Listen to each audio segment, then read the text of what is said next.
अस्सलाम वालेकुम मोअज़्ज़ज़ नाज़रीन, आज हम इस वीडियो में दायवतुल अर्ज़ के बारे में एक्सप्लेन करेंगे। कुरान और हदीस की रोशनी में ये कैसा जानवर है, ये कौन कौन है, कहाँ से आएगा और इसके आने का क्या मकसद है, ये सब हम इस वीडियो में एक्सप्लेन करेंगे। ये ज़मीन के अंदर से निकलेगा, लोगों से बात करेगा, ये मुसलमानों और गैर मुसलमानों में फ़र्क वाज़िह कर देगा। इसकी शनाख्त मालूम होगी, तमाम लोग ज़ाहिर हो जाएंगे और इनके चेहरों पर मोहर लग जाएगी और इनकी असली शनाख्त ज़ाहिर हो जाएगी और फिर मुसलमान होने का कोई फ़ायदा नहीं होगा। यानी कि इस रोज़ अगर कोई मुसलमान होने की कोशिश करेगा तो इसके लिए बहुत देर हो चुकी होगी। जी हाँ, हम दावतुल अर्ज़ की बात कर रहे हैं। आज हम बात करेंगे कि क़यामत की निशानी के बारे में कि जो कुरान पाक में मज़कूर है। सूरह नमल में इरशाद बारी ताला है कि जब आखिरी अयाम आएंगे तो ज़मीन से एक जानवर निकलेगा, लोगों से बात करेगा। हम इस जानवर को ज़ाहिर करेंगे क्योंकि लोग हमारे पैगामात को और हमारे अहकामात को मानते नहीं और यकीन नहीं करते, हमारे हुक्म की नाफरमानी करते हैं। अहादीस की रोशनी में इस जानवर के बारे में हम मज़ीद जानते हैं। नेज़ ये कैसा नज़र आएगा और ज़ाहिर होने के बाद ये क्या करेगा।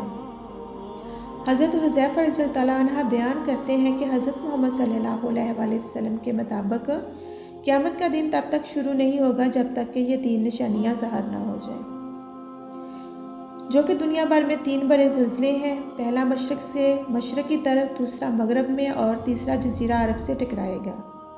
अदहान धुआं जो पूरी दुनिया को ढांप देगा और एक आग जो यमन में शुरू होगी और लोगों को आखिरी मकाम तक धकेलते हुए एक जगह पर इकट्ठा कर देगी।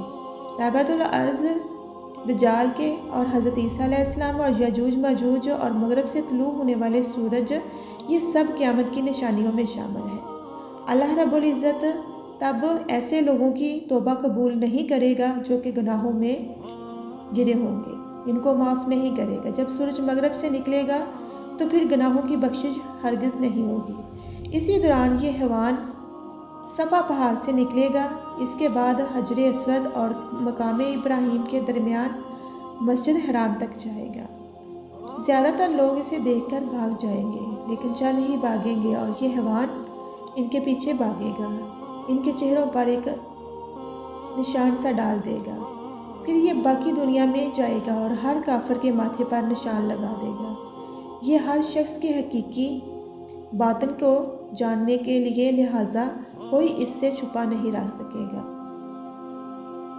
काफिरों के माथे पर एक उनके काफिर होने की निशानी लग जाएगी। ये हर शख्स के हकीकी बातिन को जानता है। ये लोगों से बात करता है और इन्हें क़यामत की आमद के बारे में बताता है। अल्लाह रब्बुल इज़्ज़त कुरान पाक में इरशाद फरमाते हैं कि ए गुनाहगार सज़ा याफ्ता लोगों, अलग हो जाओ आज के दिन मोमिनीन से।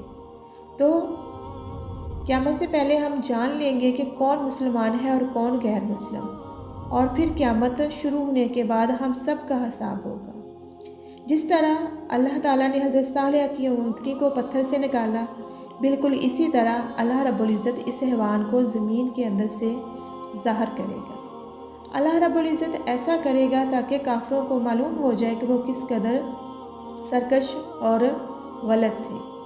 अब हकीकत जानने का इनके लिए कोई फ़ायदा नहीं होगा क्योंकि इन सब के लिए अब बहुत देर हो चुकी होगी, लिहाजा इस वक्त कोई माफ़ी इनके लिए कारगर ना होगी। ये हैवान तब निकलेगा जब लोग राह रास्त से हट जाएंगे और गुमराही की तरफ चलना शुरू कर देंगे और इस वक्त पूरी दुनिया में अफरा तफरी फैल जाएगी। दावतुल अर्ज़ हज़रत मूसा अलैहिस्सलाम का अस्सा और हज़रत सुलेमान अलैहिस्सलाम की अंगूठी के तौर पर इनके चेहरों पर निशान लगाएगा। वो लाठी से काफिरों के नाक पर निशान लगा देगा और चेहरों पर, मुसलमानों के चेहरों पर अंगूठी से निशान लगेगा तो तमाम लोगों की असलियत खुलकर सामने बयान हो जाएगी। हज़रत इब्ने अब्बास रज़ियल्लाहु तआला अन्हा फरमाते हैं कि इसकी लंबाई 4 फुट होगी। ये गारे सफ़ा से निकलेगा और तेज़ घोड़े की तरह हरकत करेगा। ये 30 दिनों में 1/3 زمین کے حصے سے باہر ہو جائے گا، یعنی کہ اس کی اس طرح سپیڈ ہوگی۔ حضرت عبداللہ بن عمر رضی اللہ عنہ نے لوگوں کو بتایا کہ یہ جیاد بن چٹان سے نکلے گا، یہ سیدھا مشرق میں جائے گا اور بہت شور واویلا مچائے گا، پھر شام، یمن اور پھر مکہ جائے گا، پھر صبح ہوتے ہی اصفہان چلا جائے گا، اور اس کے بعد اللہ ہی جانے کہ یہ خوفناک شکل کا جانور کہاں جائے گا۔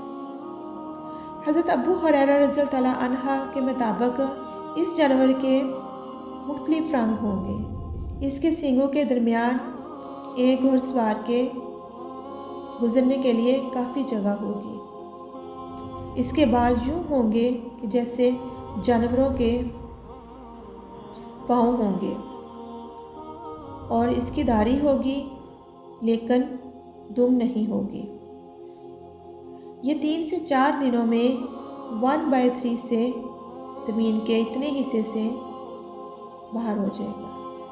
یہ تیز گھوڑے کی طرح حرکت کرے گا اور سر بیل کی طرح ہوگا۔ آنکھیں اس کی اس طرح خوفناک ہوں گی جیسے خنزیر کی آنکھیں، اور کان جیسے ہاتھی کے کان، اور گردن جیسے شتر مرغ کی گردن کی طرح ہوگی۔ اس میں حضرت موسیٰ علیہ السلام کو عصا اور حضرت سلیمان علیہ السلام کی انگوٹھی ہوگی۔ یہ اللہ رب العزت کے حکم سے خود ہی اٹھائے گا۔ سائنسدانوں کے مطابق زمین پر 1 کروڑ انواع ہے، ان میں سے زیادہ تر مخلوقات سمندر اور خشکی پر موجود ہیں، ہم ابھی تک ان کے بارے میں نہیں جانتے۔ اللہ رب العزت کچھ بھی بنا سکتا ہے۔ اسلام ہر انسان کے لیے، ہر عمر کے لیے ان چیزوں کو واضح نشانی کے طور پر ظاہر کرتا ہے کہ بے شک اللہ ہر چیز پر قادر ہے۔